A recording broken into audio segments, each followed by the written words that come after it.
მოგესალმებით, დღეს 27 იანვარი უყურებთ კურიერს 10 საათზე ახალ ამბებს მარიკა გოცირიძე გაგაცნობთ. რა ფორმატით ვიხილავთ სატელევიზიო დებატს, რომლის ინიციატორიც ქვეყნის პრემიერ-მინისტრია. ოპოზიციის ნაწილი აცხადებს, რომ ისინი ხელისუფლებასთან მუდმივ დებატებში არიან, თუმცა ელოდებიან ფორმატის შეთავაზებას და ამის შემდეგ იმსჯელებენ ჩაებმებიან თუ არა საჯარო დისკუსიაში. უმრავლესობაში კი პრემიერის ინიციატივას პოზიტიურად აფასებენ და აცხადებენ, რომ ეფექტური საშუალება პოლარიზაციის დასასრულებლად სწორედ სატელევიზიო დებატებია.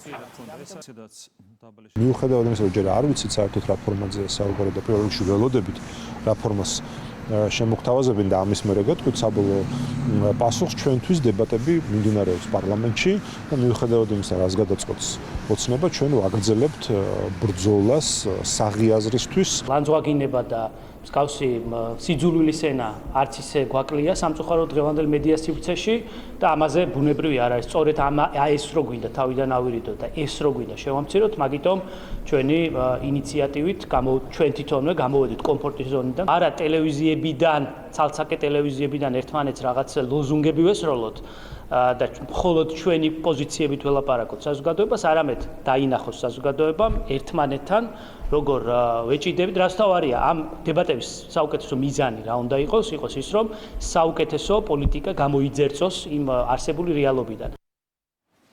სამთავრობო კომისია ფასნამატების რეგულირების მიზნით მუშაობას განაგრძობს. საკითხს ეხმაურებიან ოპოზიციურ სპექტრშიც, მათი განცხადებით ფასების რეგულირება გადასახადების შემცირებით და კარტელური გარიგებების აღმოფხვრით უნდა დაიწყოს.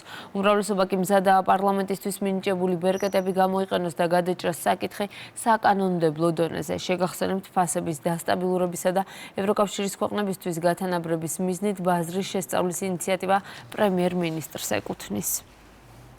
თუ მათ სურთ პროდუქტებზე ფასების შემცირება, მაშინ აუცილებელია პირველი DGG-ს შემცირება, ანუ გადასახადების შემცირება, მეორე კორუფციის აღმოფხვრა და მესამე მონოპოლიების და კარტელური გარიგებების დაშლა, რომელიც პირდაპირ აისახება ფასების ზრდაზე. მიმდინარეობს შეხვედრები, კონსულტაციები სხვადასხვა დარგის წარმომადგენლებთან და მე დარწმუნებული ვარ, შედეგები იქნება.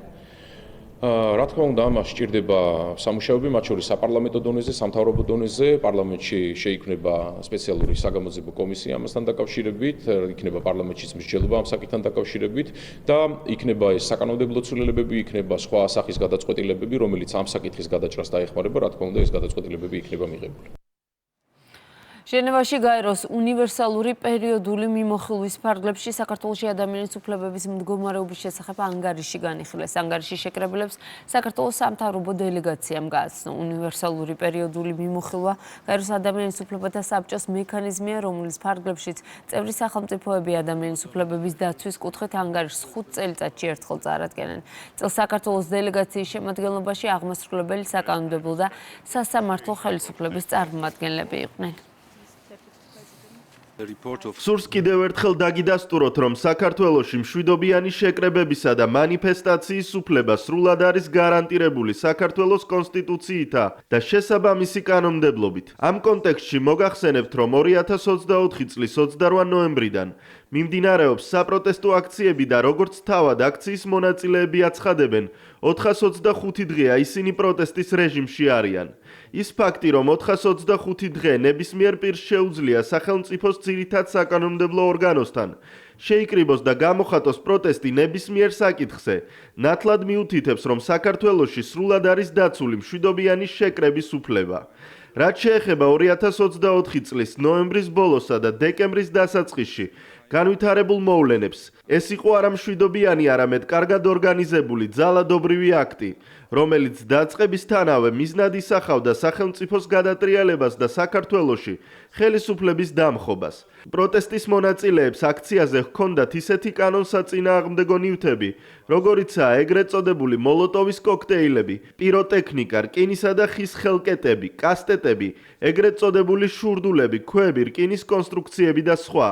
აქციაზე სათანადო რაოდენობის ადამიანების შეკრებისთანავე ორგანიზებულად იწყებოდა ძალადობრივი პროცესები, რომელიც გადადიოდა პარლამენტის შენობაზე თავდასხმასა და პოლიციელების მიმართ სასტიკ ძალადობაში. სწორედ ამიტომ შინაგან საქმეთა სამინისტროს შესაბამისმა დანაყოფებმა გამოიყენეს საერთაშორისო სტანდარტებით გათვალისწინებული პროპორციული ძალა და სპეციალური საშუალებები.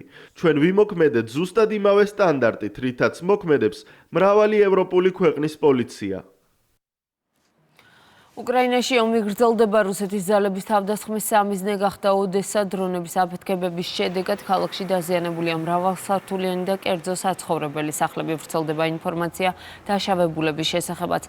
მიმდინარეობს სახანძრო სამაშველო ოპერაცია. უპილოტო საფრენი აპარატებით და რაკეტებით კომბინირებული დარტყმის შემდეგ რთული ვითარება ხარკოვშიც. ქალაქის 80%-ს არ მიეწოდება ელექტროენერგია.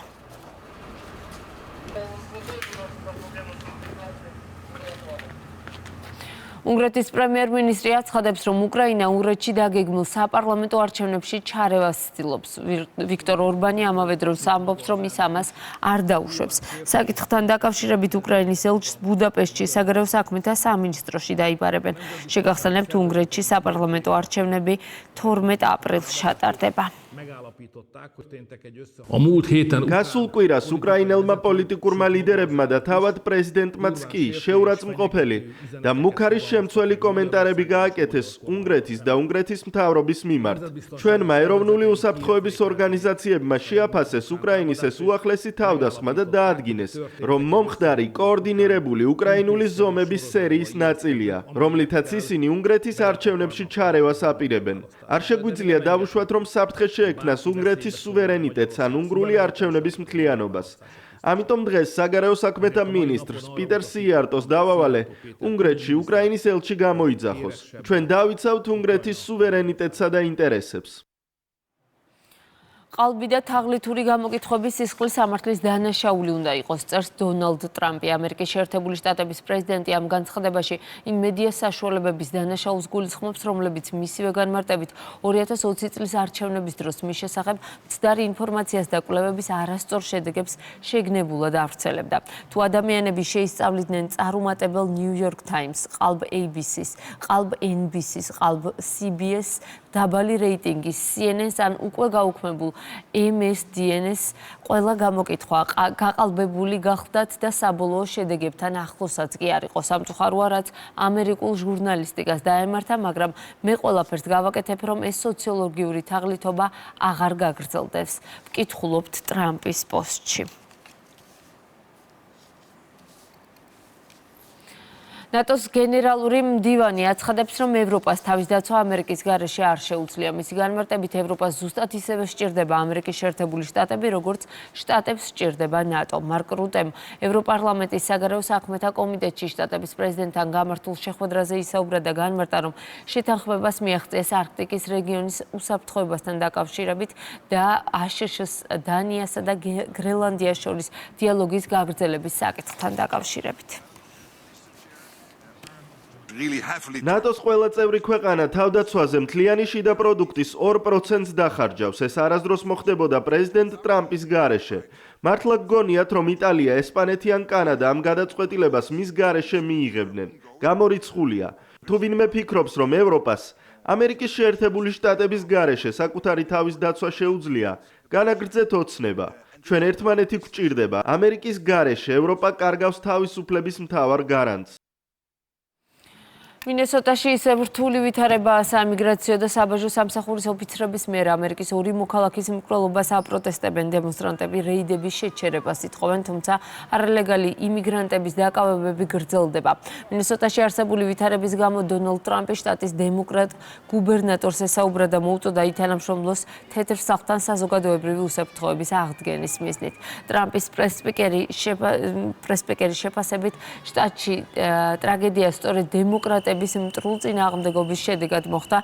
კეროლაინ ლევიტი აცხადებს, რომ ტრამპი მოუწოდებს კონგრესს მიიღოს კანონი, რომელიც ქალაქებისთვის არალეგალი მიგრანტებისთვის თავშესაფრების მიცემას კრძალავს. უამინდობას ამერიკის შეერთებულ შტატებში 30 ადამიანის სიცოცხლე მსხვერპლად ძლიერი ყინვის გამო დაღუპული ადამიანების ცხედრები ნიუ-იორკში, ტეხასში, ლუიზიანასა და მიჩიგანში იპოვეს. შტატების ქარიშხალმა ფერნმა გადაუარა. ყინულის და თოვლის საფარის ქვეშ ქვეყნის სამხრეთით მდებარე რეგიონები აღმოჩნდა. სტიქიის გამო შეფერხებულია საქალაქთაშორისო მაგისტრალებზე მოძრაობა, ზოგიერთ ქალაქში არ ფუნქციონირებს. მუნიციპალური ტრანსპორტი შეჩერებულია, სასწავლო პროცესი და გაუქმებულია საჯარო ღონისძიებები. ასევე გაუქმებულია 16,000 ავიარეისი. ელექტროენერგიის გარეშე არის დარჩენილი მილიონზე მეტი ადამიანი.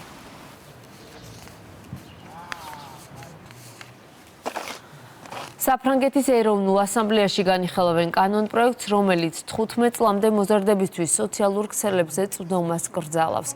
ინიციატივა არასრულ წლებში კიბერბულინგისა და ფსიქიკური ჯანმრთელობის რისკებს უკავშირდება. საფრანგეთის პრეზიდენტმა მთავრობას უკვე დაავალა დაჩქარებული პროცედურების ინიცირება, რათა პროექტი კანონად შემჭიდროვებულ ვადებში იქცეს.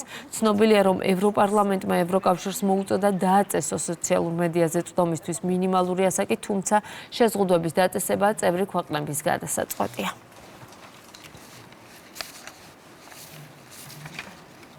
და ისევ საქართველოს სპორტის მინისტრი ცნობილ ქართველ მკლავჭიდელს ლევან საგინაშვილს შეხვდა. შეხვედრაზე სპორტსმენის სამომავლო გეგმებზე ისაუბრეს, ასევე განიხილეს თბილისში მკლავჭიდის საერთაშორისო ტურნირის ჩატარების შესაძლებლობა, რაზეც მინისტრმა მას მხარდაჭერა აღუთქვა.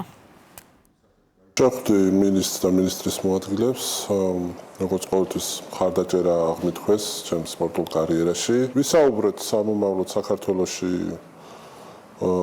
ჩატარდეს ჩემი შეჯიბრი. ამისთვის არის ყველანაირი პირობა. ვისაუბრეთ მის საომავლო გეგმებზე, ლევანის და ასევე ჩვენი ინტერესია, რომ საქართველოშიც ლევანდელზე ჩატარდეს დიდი საერთაშორისო ტურნირი ლევანის მონაწილეობით. რა თქმა უნდა, სპორტის სამინისტრო მზად არის ასეთი დიდი სპორტული ღონისძიებას უმასპინძლოს ჩვენ დედაქალაქ თბილისში. დღეს ნინოობა 27 იანვარს მართლმადიდებელი ეკლესია მოციქულთა სწორის ქართველთა განმანათლებლის წმინდა ქალწულის ნინოს ხსენების დღეს აღნიშნავს. წმინდა ნინოს საქართველოს ციურ მფარველად მიიჩნევენ და ნინოობას 27 იანვრის გარდა 1 ივნისსაც აღნიშნავდნენ დღეს, როდესაც წმინდა ნინო საქართველოში შემოვიდა.